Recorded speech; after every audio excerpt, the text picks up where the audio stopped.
Hola amigos, ¿cómo están? Espero que muy bien. Hoy día vamos a conversar de dolor abdominal. Ya un tema que me habían estado pidiendo también. Vamos a conversar las causas, un montón de cosas y al final voy a participar en un desafío que me propusieron, que durante el video les voy a comentar en qué consiste, qué es lo que me pidieron en el desafío y al final vamos a hacer este desafío en vivo. Vamos a ver cómo sale también.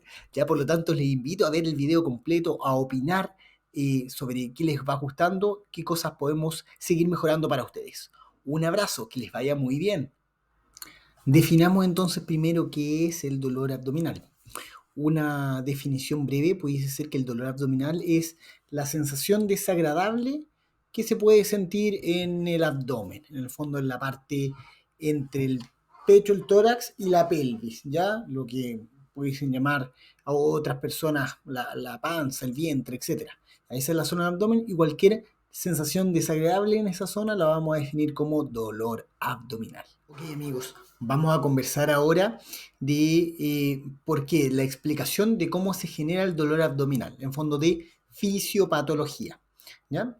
Eh, para entender la base lógica del dolor abdominal hay que tratar de entender cómo funcionan los receptores de dolor abdominal.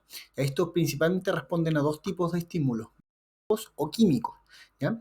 El principal estímulo es el estiramiento de una víscera, pero en el fondo también los dolores los da la distensión, la contracción, la tracción, la compresión y la torsión. Todos estos estímulos mecánicos pudiesen traducirse en dolor. Y los receptores viscerales pueden estar en la serosa, o sea, en las capas que recubren la parte intestinal, los mesenterios, y también están dentro de las paredes de las vísceras huecas, ¿ya? Porque ahí hay una serie de plexos nerviosos, hay al menos dos que tienen características bien particulares y que pueden traducir y hacer, y en el fondo hacernos sentir el dolor, ¿ya? Mientras algunos receptores responden a los estímulos mecánicos de movimiento, hay otros que responden a estímulos químicos, en el fondo a cambios de algunas sustancias que puedan alterar y generar los dolores, ¿ya? Por lo tanto, hay que entender ambos mecanismos para poder comprender cómo funcionan los mecanismos del dolor. Un ejemplo pudiese ser la mucosa gástrica. La mucosa gástrica puede ser insensible a la presión o a los estímulos químicos. La verdad es que no le generan dolor a eso al estómago. Sin embargo, la presencia de inflamación y eventualmente de distensión puede causar dolor abdominal desde la mucosa y en el fondo del funcionamiento gástrico. ¿Ya? Además, los umbrales para sentir dolor pueden variar harto de una persona a otra, haciendo que algunas personas puedan sentir más fácil y rápidamente un dolor abdominal y otras tengan un umbral del dolor más alto, que significa que ante estímulos iguales no generan dolor y necesiten estímulos mucho más intensos de noxa, de daño, de lesión para poder sentir el mismo tipo de dolor. ¿Ya? Y ahora para hablar de localización del dolor. Es complicado hablar de la localización porque en general los nervios aferentes, los nervios que dirigen las partes viscerales de la parte abdominal, son bien imprecisos, pero tienen algunas reglas que nos pueden servir como para entender y poder calcular de dónde viene el dolor. La mayoría de las partes del tracto gastrointestinal tienen una inervación, o sea, una llegada a los nervios, que se dice que es bilateralmente simétrica, o sea, que llegan igual a ambos lados de la parte nerviosa y por lo tanto hace que sea difícil poder determinar en muchos órganos, en muchas partes, la zona precisa del dolor. ¿Dónde pudiesen estar las excepciones? En algunos órganos que tengan inervaciones que se llaman somáticas, o sea, desde otras partes, que son los riñones, que pueden dar al mismo lado, los uréteres, el ovario, los ovarios en el fondo, y que en el fondo cada uno de ellos pudiesen marcar más un lado que otro según el lado en que esté afectado. También en el caso del colon ascendente y descendente o derecho izquierdo, pueden tener eh, más marcado la llegada a un lado que otro. En el fondo tienen predominancias del lado afectado. Y algunas estructuras como la vesícula biliar también en el fondo tienen una inervación más hacia un lado que nos permite en el fondo identificar el dolor más hacia una zona. El resto de los dolores suelen sentirse alineados más hacia la zona media del abdomen. Eh, Otro detalle de la localización es que como son el dolor visceral llega directamente a los segmentos medulares, los dolores se llegan a toda una zona. Ejemplo, el intestino delgado está inervado y llega a la zona que da entre T8 y L1, o sea, todo un segmento medular, ¿ya? Y por lo tanto, cuando hay dolor intestinal, de intestino delgado, generalmente el dolor se suele sentir hacia la zona periumbilical, ¿ya? Porque esa es la zona que termina siendo inervada por estos segmentos, ¿ya? Por eso la localización del dolor abdominal no siempre es tan precisa.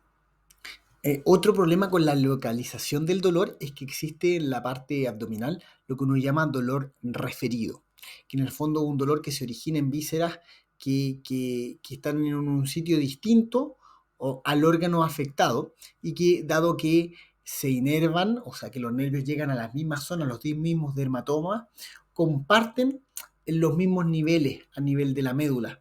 Entonces hace que algunos dolores puedan sentirse hacia otros lugares.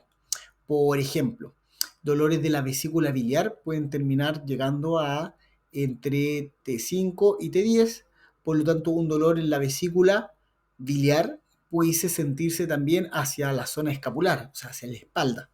Y es porque la misma zona que nos ayuda a sentir el dolor en la parte de la vesícula biliar, también en la parte en que va a sentir el dolor referido hacia la escápula del lado derecho. ¿Mm? Y ahí podríamos tener un dolor referido. No te está doliendo, no tienes un daño en la parte de la espalda, la parte escapular, pero por la zona de inervación te pudiese dar un dolor referido hacia otro lugar. ¿Ya?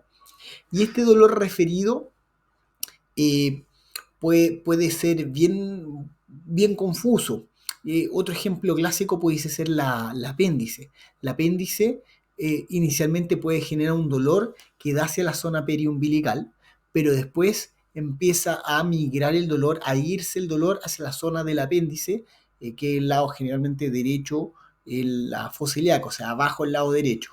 ¿Ya? Entonces, existen dolores que son difíciles de localizar por las localizaciones propias de la parte nerviosa e intestinal, y además existen los dolores referidos, o sea, como se inerva toda una zona por los mismos nervios, puede uno sentir el dolor a un lugar distinto a donde estaba efectivamente ocurriendo el daño.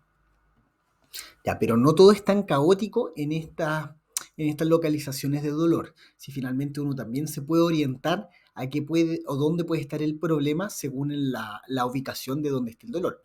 Por ejemplo, en los síndromes de dolor abdominal superior, uno los puede dividir en el lado derecho, izquierdo y la zona central, que en el fondo se llaman epigastrio, la zona central, y se llaman cuadrantes superiores, las zonas derecha o izquierda del abdomen.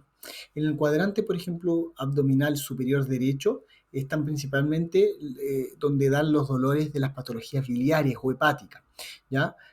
Como los cálculos biliares, con todos los tipos de problemas que pueden haber, la colecistitis, la colangitis, las disfunciones de esfínter, la hepatitis, los abscesos hepáticos, las trombosis de la vena porta, entre otras, ¿ya? En la parte central o epigástrica, hay dolores más clásicos de la parte pancreática o gástrica, aunque el páncreas la verdad es que da dolor en faja o puede dar por lo tanto dolor en todo el tercio superior del abdomen. Pero generalmente el estómago ya es más marcado y epigastrio. ¿Ya? Pero, ¿qué otras zonas pueden dar dolor en la parte epigástrica? Los dolores cardíacos, como los infartos agudos del miocardio. Bueno, del páncreas dijimos las pancreatitis, las enfermedades gástricas, dijimos ahí las úlceras, los reflujos, la gastritis, la esofagitis, la duodenitis, en general las dispepsias funcionales, dentro de otros cuadros que pueden dar dolores más marcados en la parte del epigastrio. Y hacia el lado izquierdo, los dolores principalmente uno los relaciona al vaso. Entonces el vaso da, cuando hay esplenomegalia, infarto esplénico, absceso esplénico, rotura esplénica, dan dolor hacia el lado izquierdo. El estómago, que efectivamente, aunque la parte central que da dolor, la parte principal donde da dolor es la parte epigástrica, también pudiese dar mayor dolor después de la parte epigástrica hacia el lado izquierdo, que es la otra zona donde más ocupa la parte abdominal.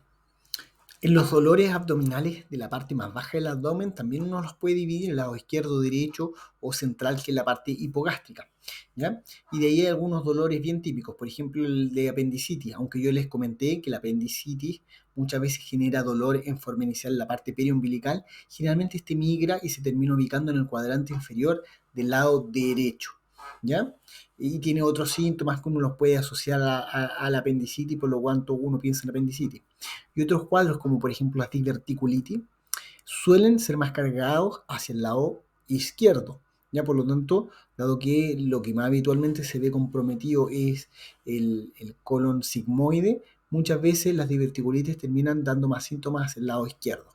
¿Ya? Entonces uno también pudiese eh, ir localizando algunos dolores según estas ubicaciones.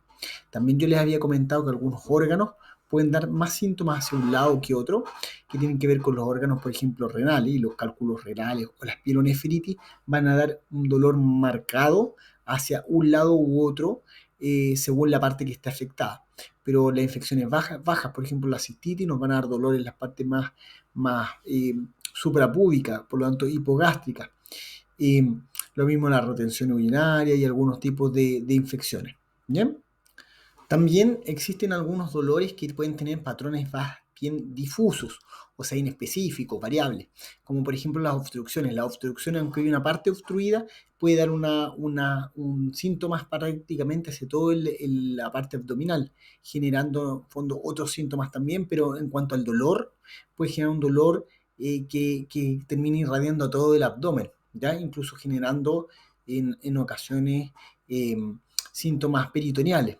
Ya lo mismo las perforaciones de alguna víscera del tracto gastrointestinal puede generar dolores que en el fondo forman síntomas peritoneales y irritan prácticamente todo el abdomen.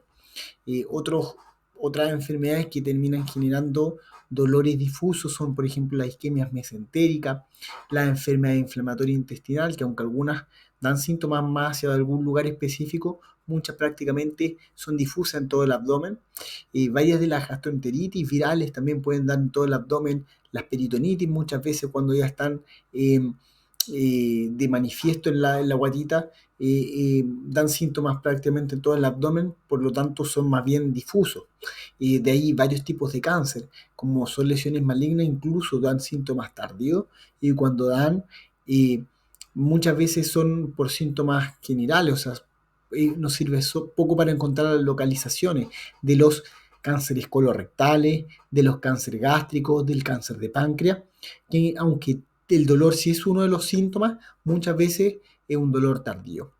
De ahí tenemos enfermedades como la enfermedad celíaca, que también es bien difusa, la cetoacidosis diabética, la insuficiencia suprarrenales, algunas enfermedades causadas por alimentos con mala absorción o por toxinas. El colon irritable también es otra patología que es difícil localizarla en un solo lugar y termina irradiándose a todo el abdomen. De ahí tenemos el estreñimiento, algunos tipos de diverticulosis, la intolerancia a la lactosa, dentro de otras un montón de causas que pueden existir y que pueden generar dolor abdominal. Otra cosa que quiero explicar, que quizás lo mencioné pero no lo detallé bien, es que la parte abdominal, o sea, el dolor abdominal no solo se da por problemas que existan en el mismo abdomen. Otras zonas, como por ejemplo el corazón o algún problema de derrame en la zona pleural, en la parte pulmonar, pueden ser irradiados también hacia el abdomen. Algunos dolores costales o algunos dolores en zonas pélvicas pueden ser finalmente irradiados hacia el abdomen. También tenemos patologías de las capas de las paredes del abdomen que pueden explicar dolores abdominales. Y por eso, cuando a alguien le preguntan cuál es la causa del dolor abdominal de un paciente, uno tiene que buscar varias cosas, más detalle a la historia, que ahora los vamos a conversar, y para poder saber cómo enfocar después los estudios con los exámenes y otras cosas. ¿Ya? Por lo tanto, para que ustedes tengan presente, cuando a uno le llega un paciente que el motivo de consulta es un dolor abdominal, uno piensa inmediatamente en un montón de enfermedades, en una serie de patologías con una serie de características que uno va dividiendo, acomodando o cargando más lo que uno va pensando según otros síntomas que puedan tener según duraciones del tiempo de dolor. Y según eso uno va pensando en las diferentes patologías que uno va a ir a estudiar con exámenes, ya sea de imágenes o de serológicos de sangre, para poder encontrar ahí bien la patología. Ya, les cuento entonces en qué consiste el desafío que me plantearon. Yo la verdad no siento que sea tan difícil el desafío, porque uno ya está habituado a eso. Pero el desafío básicamente que me hizo un alumno fue eh, decir, si voy a hablar de dolor abdominal, por lo menos 100 diagnósticos diferenciales de dolor abdominal. Como ya hemos conversado muchos, yo al final voy a hacerles ese ejercicio de finalmente enumerar varios dolores abdominales y a ver si llegamos a las 100 causas de dolor abdominal. Yo creo que sí, vamos a lograrlo y probablemente vamos a mencionar más de 100 causas que puedan generar dolor abdominal. Ya. Además de las localizaciones, una de las cosas que uno más utiliza para tratar de eh, saber cuál es la causa del dolor abdominal son los síntomas asociados al dolor, ¿ya? Por lo tanto, lo primero que vamos a mencionar son los síntomas gastrointestinales que se asocian al dolor abdominal y que nos pueden orientar a alguna patología u otra según las características. Lo primero son los síntomas que son las náuseas y los vómitos. Náusea en el fondo es cuando uno tiene la sensación de que va a vomitar y en el fondo vomitar es devolver parte del contenido digestivo eh, que puede tener diferentes características según desde dónde venga el contenido digestivo. Eso es el vómito y la sensación del vómito es lo que llamamos náusea. Esos son los primeros síntomas que vamos a mencionar. La fiebre en el fondo es el aumento de la temperatura en el cuerpo más allá de lo normal, que si lo normal, uno medio axilar es hasta 37,5, fondo fuera de eso febrícula hasta 38 y fuera, arriba de 38 es lo que uno llama fiebre, ¿ya? Y sobre todo enfermedades infecciosas, eh, y enfermedades como la apendicitis, peritonitis, enfermedades como infecciones urinarias, entre otras, pudiesen causar fiebre como parte de su sintomatología. Después tenemos la diarrea. La diarrea en el fondo es el cambio del tránsito intestinal en que las deposiciones se vuelven más líquidas eh, y por lo tanto genera que sea más, de una consistencia más blanda, ¿ya? Y esto se da en la mayoría de las enfermedades que son con trastorno de la absorción, las enfermedades inflamatorias intestinales, muchas infecciones, síndrome de colon irritable, aunque el colon irritable puede generar diarrea y también el siguiente síntoma que es el estreñimiento o constipación. Y la constipación tiene que ver también con las deposiciones, pero en el fondo las deposiciones en las cuales se vuelven más duras y cuesta más que salgan. Generado esto por problemas entonces en la movilidad intestinal o en las mismas consistencias del colon. ¿Ya? Entonces, llevamos náusea, vómito, fiebre, diarrea, constipación. Y después tenemos la distensión abdominal, otro síntoma que uno pudiese sentir de la parte de los síntomas gastrointestinales. Y esto se debe a la acumulación de gases, como por ejemplo cuando ocurre una obstrucción intestinal o algún tipo de trastorno gastrointestinal, puede generar estas distensiones abdominales. Otros síntomas habituales son la acidez estomacal y el reflujo que tienen que ver con lo mismo, que nos hablan de trastornos en general de la esfera gástrica que generan eh, la enfermedad de reflujo gastroesofágico. Entonces, el reflujo gastroesofágico es lo que nos hace sentir esta acidez, este reflujo, y hay otros nombres que uno utiliza para algunas características especiales de estos reflujos. ¿Ya? Después tenemos otros síntomas, los cambios del apetito. Uno puede tener diferentes alteraciones generalmente cuando hay problemas gastrointestinales, pérdida de apetito. ¿Ya? Y ahí, sobre todo cuando hay trastornos metabólicos o mismos trastornos gastrointestinales que involucran el sistema digestivo, es que uno pierde este apetito, que es uno de los síntomas que uno ve. Después podríamos mencionar los sangrados o hemorragias. Existen hemorragias altas y hemorragias bajas.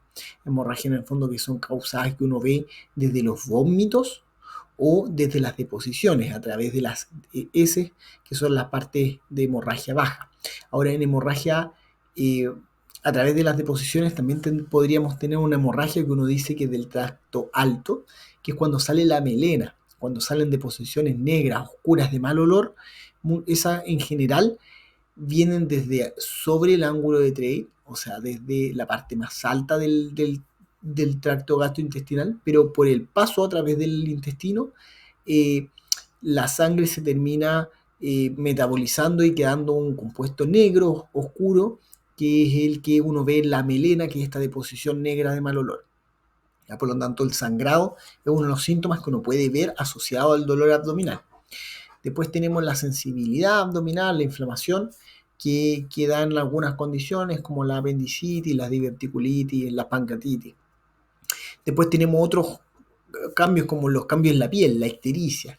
La ictericia clásicamente es de enfermedades de la parte hepática, biliar, y por lo tanto uno cuando ve dolor abdominal asociado a ictericia, uno suele pensar en enfermedades de la vía biliar o la parte hepática, ¿ya? Entonces estos son algunos de los síntomas que uno puede ver asociados a un dolor abdominal y que a uno va haciéndoles pensar más en un tipo de patologías o más en otro tipo de patologías según qué síntomas agregados o sobreagregados tenga ese dolor abdominal.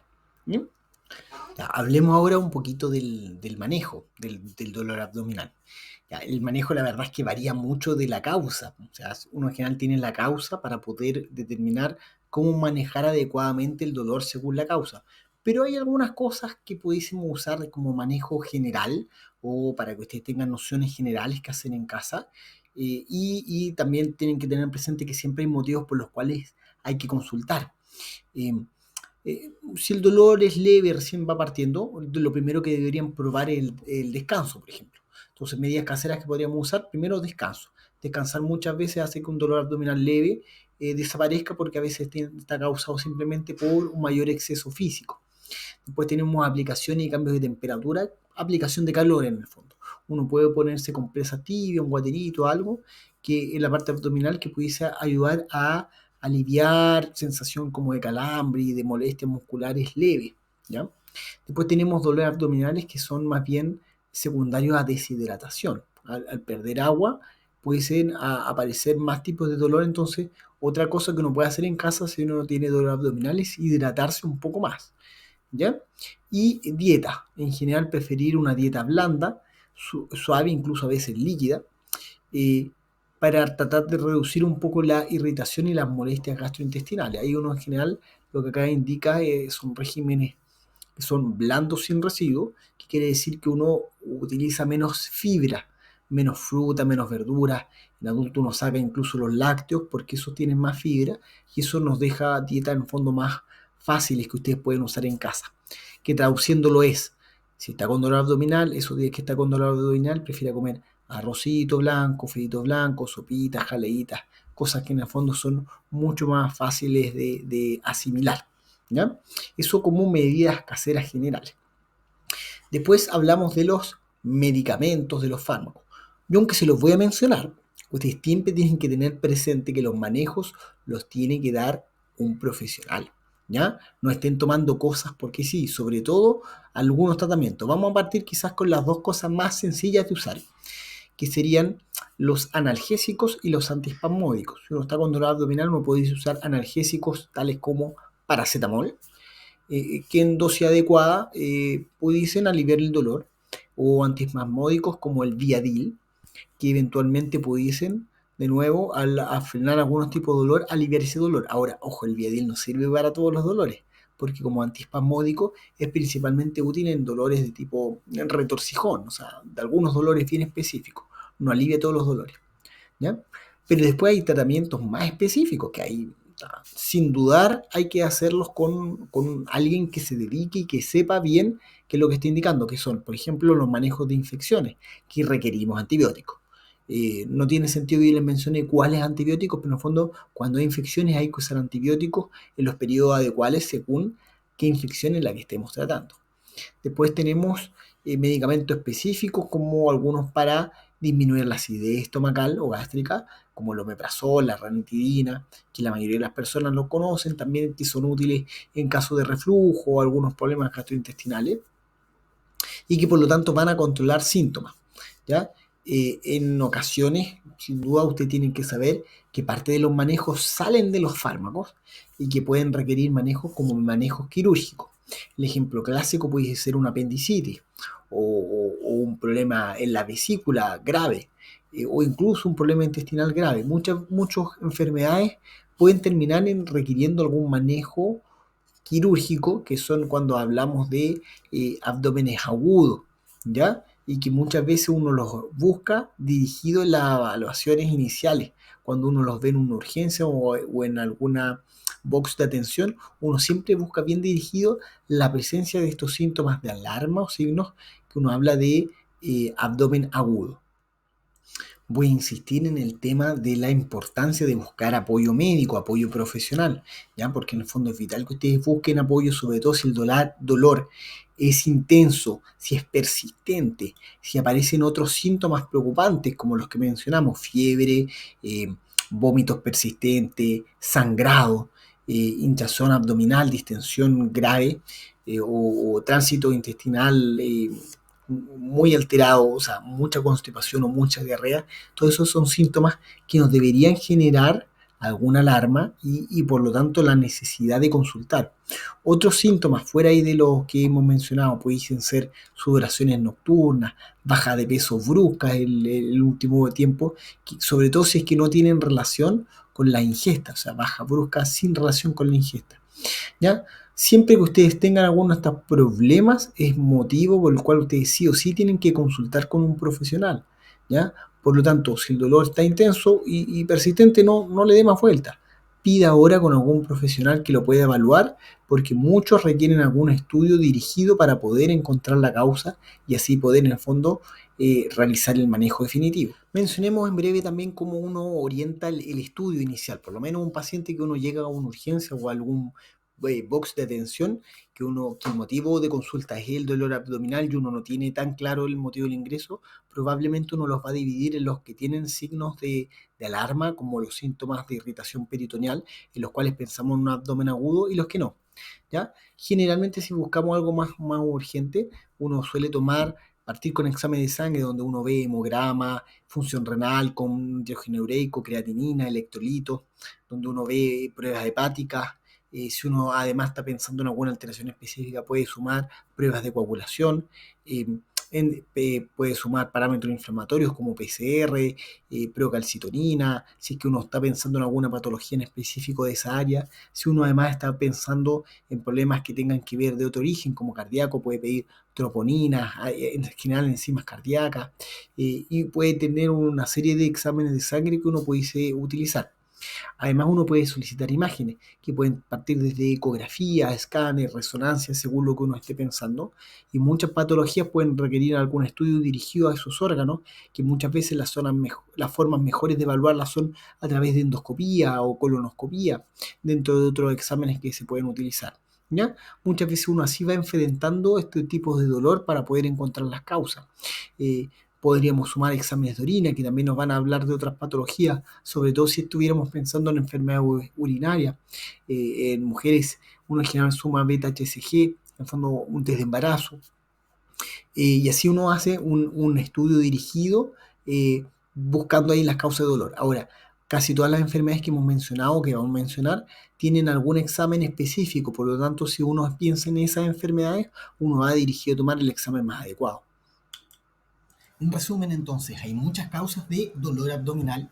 La mayoría, en el fondo, son bastante inocuas, o sea, más del 50 al 80% de las patologías gastrointestinales ceden solas después, o sea, no hay que hacerle un manejo relativamente importante. Muchas sí pueden requerir algunos fármacos y muy escasas pueden terminar en manejo quirúrgico. Lo más importante es que ustedes, si ven que el dolor no está cediendo o si empiezan con síntomas de alarma, que son lo que hemos ido conversando, no olviden consultar con sus médicos para que puedan ayudarles en el manejo adecuado. ¿Ya? Un abrazo y nos estamos viendo entonces en la próxima. Chao, chao. Ya, vamos a tratar ahora de ir entonces directo al desafío que nos plantearon, que era ver estas 100 causas de dolores abdominal difuso. Yo quizás parta un poquito desordenado y de ahí me vaya ordenando según donde sienta que me van faltando para por lo menos llegar a las 100. Yo creo que de todas maneras llegamos, porque causas hay muchas, muchas, muchas. ¿Ya? Vamos en orden. Entonces, causas de dolor abdominal.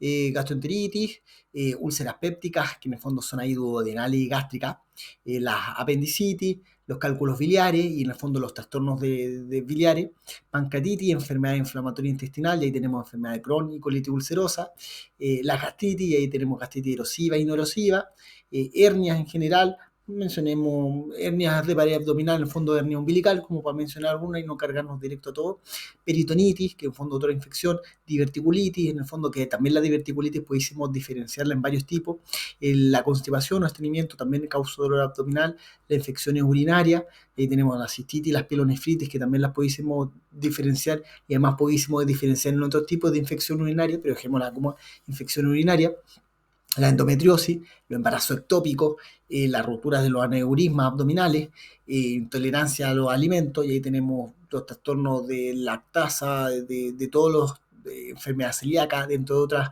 enfermedades que generan trastornos en los alimentos. De ahí tenemos todas las infecciones parasitarias, no hablamos en general cuando les describí los parásitos, pero en general entonces hablemos de enfermedades parasitarias. Si me faltan, describo ahí los parásitos de cuáles son. De ahí tenemos en general las obstrucciones intestinales, de ahí tenemos cánceres como el de colon, colecistitis, no la mencioné, en pelvis, enfermedad pélvica inflamatoria, pelvis inflamatoria, que es uno de los trastornos clásicos que uno ve en mujeres con algunas patologías, enfermedad renal poliquística, enfermedad de la vesícula biliar, cálculos renales, cirrosis hepática, pues generan dolor, reflujo gastroesofágico, alergias alimentarias, espasmos musculares, pueden ser los vólvulos, las trombosis mesentéricas, eh, síndrome ovario poliquístico, obstrucciones de los conductos biliares, el VIH como un primo de infección, y de hecho varios virus también pueden generar dolor abdominal dentro de los síntomas que pueden generar, gastroenteritis eosinofílica, síndrome de abuso infantil, síndromes de malabsorción en general, síndrome de Merkel,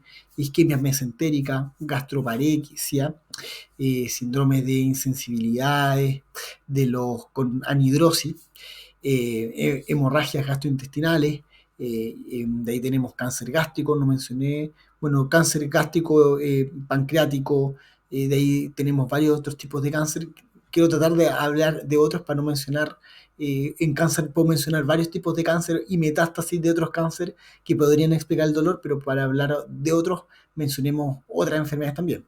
Entonces, hipertrigliceridemias que pudiesen generar síntomas incluso sin tener pancreatitis que generen dolor abdominal, síndrome de Vertex, trastornos de la motilidad gastrointestinal, colitis isquémica, enfermedad de Weibel, Kawasaki, que en el fondo es una vasculitis, las dismenorreas, los trastornos de ovario retenido, isquemias como isquemia colónica o isquemia mesentérica, síndrome de Dressel, la angina abdominal, las vasculitis mesentéricas, síndrome de Hirschsprung, quiste ovárico, pseudoquistes pancreáticos, torsiones ováricas, de ahí torsiones también testiculares, cuando las torsiones pueden generar y irradiar dolor hacia el abdomen, eh, síndrome de Lynch, linfomas, bueno, es otro tipo de cáncer, eh, eh, síndrome de Cantajú, enfermedad de Wilson, pancreatitis autoinmune, tenemos otra causa de pancreatitis, eh, síndrome de Fritz, angioedemas de abdominales, pancreatitis que sean hereditarias, oclusiones del tracto gastrointestinal, eh, de los trastornos que puedan tener que ver con endometriosis, quilotórax, perforaciones gastrointestinales, síndrome de Patau, eh, Chaustraut, que en el fondo es otro tipo de vasculitis, eh, síndrome de Mirizzi, que es otro tipo de trastorno de biliar, megacolon tóxico, colitis por Clostridium difficile, pseudoquiste biliar, uy, de ahí te podríamos mencionar algunas de piel, herpes zóster, herpes simple, quemaduras podrían terminar dando síntomas de dolor abdominal, las dermatitis, contusiones, hematomas, hidrosadenitis supurativa, aunque generalmente dan más en las zonas axilares o inguinales, también pueden dar a nivel abdominal, quistes sebáceos, psoriasis, urticarias, lipomas, que en fondo son todas esas enfermedades de la piel que te pueden terminar dando síntomas gastrointestinales, piodemas gangrenosos, eh, linfangitis dentro de las enfermedades de la piel, en enfermedades neurológicas, como hemos mencionado de otra área, migrañas abdominales, síndrome de cola de caballo, cuando se altera ahí la parte nerviosa, pueden terminar generando dolor hacia la parte abdominal, neuralgias de algunos nervios como el frénico, neuropatía autonómica, neuropatías diabéticas, también pueden generar dolor hacia la zona abdominal, podríamos tener neuralgias del nervio vago, neuralgias intercostales, que también pueden irradiar hacia acá, de la parte neurológica también síndrome regional complejo, polineuropatía en general, esclerosis múltiple, podríamos irnos a las causas cardíacas, infarto agudo del miocardio, pericarditis, taponamiento cardíaco, aneurismas aórticos, que puede ser abdominal y torácico, disfunción ventricular, infarto esplénico, miocardiopatía hipertrófica, émbolos en fondo T, émbolos pulmonares, eh, Takotsubo, endocarditis, que pudiesen terminar irradiando hacia otros lados, algunas cardiopatías congénitas, de hecho, varias pudiesen tener dolor como de los síntomas que pueden tener, estenosis aórtica, angina, en general una angina puede ser estable e inestable y puede terminar dando irradiación abdominal, taquicardias ventriculares, cardiopatía isquémica en general, el deporte también por deshidratación, por sobrecarga o daño muscular.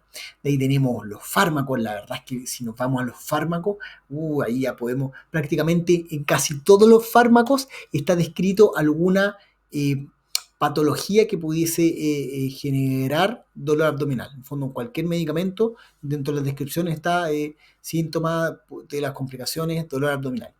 Ya de ahí tenemos musculoesqueléticas, espondilitis anquilosante, artrosis de alguna sacroileitis, por ejemplo, que pudiesen dar irradiación.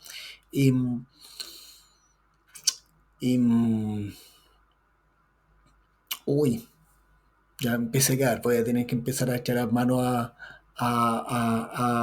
patología. No, parece que ahí llegamos ya a la cena. Pero ya, por si acaso vamos a seguir mencionando algunas y ahí vamos a echar mano a otras que no habíamos mencionado. A ver, cirrosis no mencionamos, cirrosis hepática, en la insuficiencia cardíaca propiamente tal, de los cánceres pudiésemos mencionar más cánceres, linfomas, leucemia, policitemia vera, mielofibrosis, tumores esplénicos en general, tumores metastásicos en general, las metástasis sobre todo en órganos sólidos pudiesen darnos síntomas gastrointestinales, de infecciones virales, bueno, hepatitis, mononucleosis infecciosa, citomegalovirus, el VIH, de los bacterias, cosas que uno finalmente busca, salmonella, shigella, escherichia coli, tuberculosis, brucelas. De ahí parásitos más raros que se ven más afuera que acá, malaria, toxoplasma, eh, eh, hoy, el Zika, en la endocarditis la mencioné, algunos tipos de hongos, también pueden ser causas de dolor, de ahí tenemos sarcoidosis, lupus, algunas manifestaciones de artritis reumatoide, eh, que pudiesen en el fondo explicar dolores abdominales. Ya, ahí ya estoy seguro que pasamos la 100. ¿Alguna importante tema? Yo creo que sí, yo creo que se nos tiene que estar quedando alguna importante. Entonces ahí yo les dejo a ustedes el desafío, yo estoy seguro que pasamos la 100, pero sumémonos ustedes entonces también. Si le ocurre alguna otra que pueda ser importante, mencionamos los periodos menstruales, me parece que sí, como mencioné como dismenorrea. Eh, de ahí hay varios tipos de enfermedades ginecológicas, de rotura ovario, de quistes ováricos, de diferentes tipos de cáncer, o lesiones tubáricas, ováricas. Eh, de ahí tenemos los miomas, leomiomas, también pueden dar irritación a la parte abdominal. En general los embarazos y por lo tanto patologías que tengan que ver con los embarazos. De las colitis, en el fondo tenemos todas las causas infecciosas de colitis que se nos ocurra, no sé, pues no mencioné rotavirus, me parece, no mencioné adenovirus, no mencioné en el fondo el mismo VIH, perdón, VIH sí lo mencioné, el mismo COVID, que pudiesen ser otras causas de dolor abdominal. ¿Ya? Entonces, sumen ustedes, ayúdenos a sumar más causas, pero ahí yo estoy seguro que pasamos las 100. ¿Ya? Un abrazo. Se me estaban quedando afuera todas las que tienen que ver con la esfera psiquiátrica, y ahí hay hartas más también, trastornos ansiosos en general, depresiones, trastornos de estrés postraumático, las somatizaciones, la trastornos de pánico, lo obsesivo compulsivo, somatizaciones, la hipomanía. De ahí podríamos estar describiendo más detalles en los mismos trastornos. Por ejemplo, el depresivo podríamos dividirlo en depresión mayor, distimia, afectivo bipolar, afectivo estacional, depresión postparto, trastornos dismórficos corporales, depresión inducida por sustancias. De los ansiosos podríamos dividirlo en bueno, ansiedad generalizada, trastorno de pánico, de ansiedad por separación, fobia social, trastornos de hipomanía, obsesivo compulsivo, de estrés agudo, de estrés postraumático, fobia específica, también trastornos de ansiedad generados por sustancias. De ahí tenemos los trastornos psiquiátricos tipo esquizofrenia, esquizoide, delirante, paranoide, narcisista, histriónico. Todos estos trastornos de conducta, entre otros, pueden generar síntomas gastrointestinales y ahí, por lo tanto, dolor abdominal. Eh, por lo tanto, uno también siempre debe considerar los trastornos psiquiátricos como una de las causas de dolor abdominal.